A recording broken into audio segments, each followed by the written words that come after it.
Bonjour, alors aujourd'hui nous recevons Mounir Le Taïef. Mounir, donc figure emblématique du quartier Figuerolles. Bonjour monsieur. Un quartier donc à forte communauté du Maghreb. C'est un commerçant qui est bien connu parce qu'il a des bons produits, il casse les prix. Et c'est entre autres le Tunisien le plus célèbre de Montpellier. Donc d'abord, je vais vous parler du numéro de la semaine prochaine de La Glorieuse, le numéro 744, avec à la une le quartier de Figuerolles et tous les problèmes liés à l'insécurité, aux agressions qu'il y a eu dernièrement. On enquête, on va voir les gens et on vous fait un dossier précis. Voilà. Alors ensuite, un autre papier sur le thermalisme en Occitanie. 30% du thermalisme en France se trouve en Occitanie. Il y a la mer, il y a les étangs, il y a les sources. Vraiment, on est un pays des eaux et on fait une enquête là-dessus. Un autre dossier plus difficile sur Gare au Sud et les cancers qui se développent autour avec cette présence donc de décharges à ciel ouvert. De nombreux cancers ont été provoqués par cette décharge et nous posons des questions, nous interrogeons des spécialistes. Ensuite, les conflits d'intérêts et les problèmes de permis de construire à Latte, où le maire Cyril Meunier dit qu'il ne savait pas, il s'est expliqué devant le conseil municipal. Nous revenons sur cette affaire.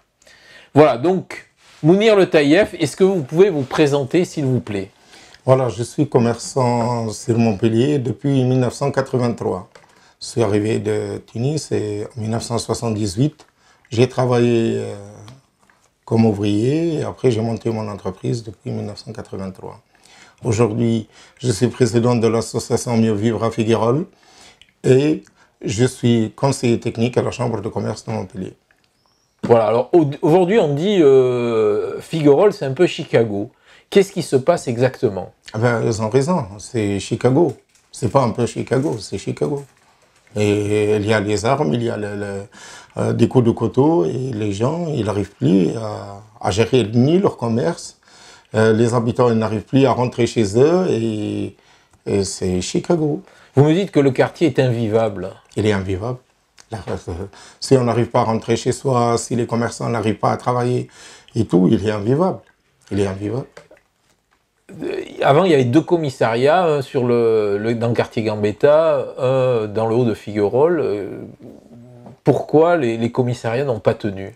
C'est pas que les commissariats n'ont pas tenu, c'est la politique de la municipalité de dégager ces commissariats et laisser les gens se bouffer entre eux. L'insécurité, tout ça, comme ça. Ou il y a une politique de la mairie pour reprendre tous les immeubles et les commerces. Aujourd'hui, on a plus de 50 commerces qui sont fermés. C'est le quartier et ils sont en train d'acheter les immeubles et tout ça. Pour moi, c'est le laisser aller comme ça, c'est la politique de la municipalité. Vous êtes commerçant dans le quartier, quel est votre intérêt de décrédibiliser votre quartier dans la Gazette et le Midi Libre? Qu'est-ce que vous voulez que je fasse? Qu'on laisse les choses partir comme ça? On a écrit à tous les responsables, on a écrit au maire, on a écrit au préfet, on a écrit au directeur départemental de la police, à tout le monde, de personnes qui bougent. Aujourd'hui, on appelle les médias pour venir nous aider. Aujourd'hui, est-ce qu'on va les laisser ces gens faire ce qu'ils veulent? Moi, je n'ai pas parlé mal de mon quartier. Notre quartier, il est super, on peut travailler très très bien, mais on a besoin de sécurité et de propreté dans notre quartier. On est délaissé et je trouve que c'est inadmissible. On paye les impôts comme tout le monde et je crois, je veux comme ça se passe à l'Équisson, que ça se passe dans notre quartier, qu'on n'a pas cette chance. On vous surnomme un petit peu le parrain de Figuerolles. Est-ce que vous avez perdu la main sur le quartier? Je crois que c'est la personne la plus courageuse parce que je ne sais pas si vous avez fait une enquête dans le quartier. Il faut dénoncer tout ça. Avec des voyous, il faut les dénoncer. Il faut avoir le courage de le dénoncer. Dénoncer. Dénoncer à la vente de drogue, dénoncer la vente de cigarettes, dénoncer la vente à la sauvette, dénoncer tout ça. Avec tous les voyous qui sont dans notre quartier, il faut avoir le courage. Les commerçants me font confiance. Je continue à défendre les commerçants et ce quartier, que j'ai des intérêts dedans, et je continuerai à le défendre. Que ça plaît ou ça déplaît au maire ou n'importe qui. Moi, l'intérêt pour travailler avec monsieur le maire, il faut qu'il s'occupe de notre quartier. C'est tout ce qu'on demande. On veut rien. On veut avoir un quartier comme les autres. Point à la ligne. Est-ce que le transfert du marché vers le plan cabane a augmenté l'insécurité ou pas Non. Il y a plus de problèmes à Gambetta qu'à Figueroles, parce que nous, on a empêché la vente à la sauvette à Figueroles nous-mêmes. Mais aujourd'hui, on ne peut pas empêcher les gens qui vendent la drogue ou ils vendent les cigarettes parce qu'ils mettent ces trucs dans leur poche. Aujourd'hui, le quartier de Gambetta, il souffre plus que le quartier de Figueroles. Mais malheureusement, on fait des arrêtés municipaux. Ces arrêtés, on les laisse dans les tiroirs. Pourquoi faire? Et on parle dans les médias, France 3 et tout. Et aujourd'hui, vous allez trouver 500 personnes, 600 personnes qui sont en train de faire les courses et les autres, ils sont en train de vendre à Gambetta. Impossible.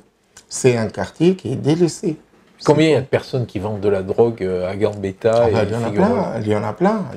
Moi, je ne peux pas les compter. Mais il y en a plein dans tous les quartiers. Vous faites Figueroles, la rue d'Ari, Guillaume Pélissier, rue de Metz, vous montez de partout, ils sont des groupes de partout. Aujourd'hui, vous ne pouvez pas envoyer votre fille ou votre femme pour aller faire des courses à Figueroles, ou bien parce qu'on les propose. À des jeunes de 15 ans et 12 ans, on leur propose ces conneries. Et je trouve que c'est inadmissible. Et pourquoi on a laissé se développer, selon vous, ces vendeurs à la sauvette au Faubourg Gambetta? Moi, ça fait 40 ans que je suis dans le quartier. Moi, je me rappelle bien quand il y avait Fraîche, parce qu'en plus, je ne m'entends pas avec lui parce que je défends le quartier, mais quand même, il écoute. Il nous a écoutés quand même.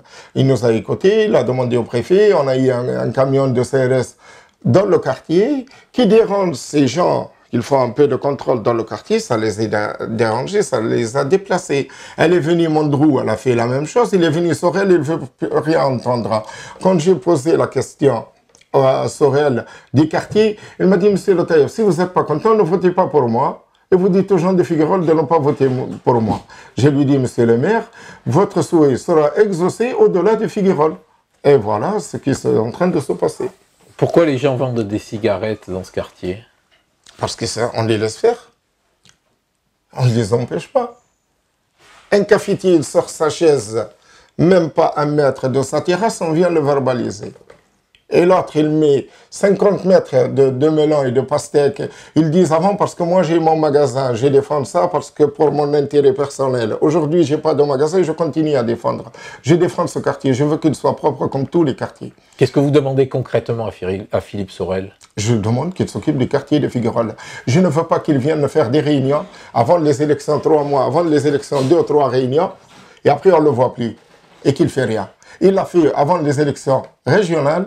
Aujourd'hui, il l'a refait avant les élections législatives. Et chaque fois, il ne fait le même coup. Après, on ne le voit plus et rien qui se passe dans le quartier. On n'est plus des dupes dans le quartier. La preuve, dans le bureau de 72 à Figueroles, Sorel Jana, elle a fait 35 et Séguier, elle a fait 65. Ça vous dit le mécontentement des gens de Figueroles. Ce que Sorel, il s'occupe de Figueroles, les gens, ils vont l'aimer. C'est tout. Ce qu'on demande, on ne demande rien. Je vous remercie. Merci.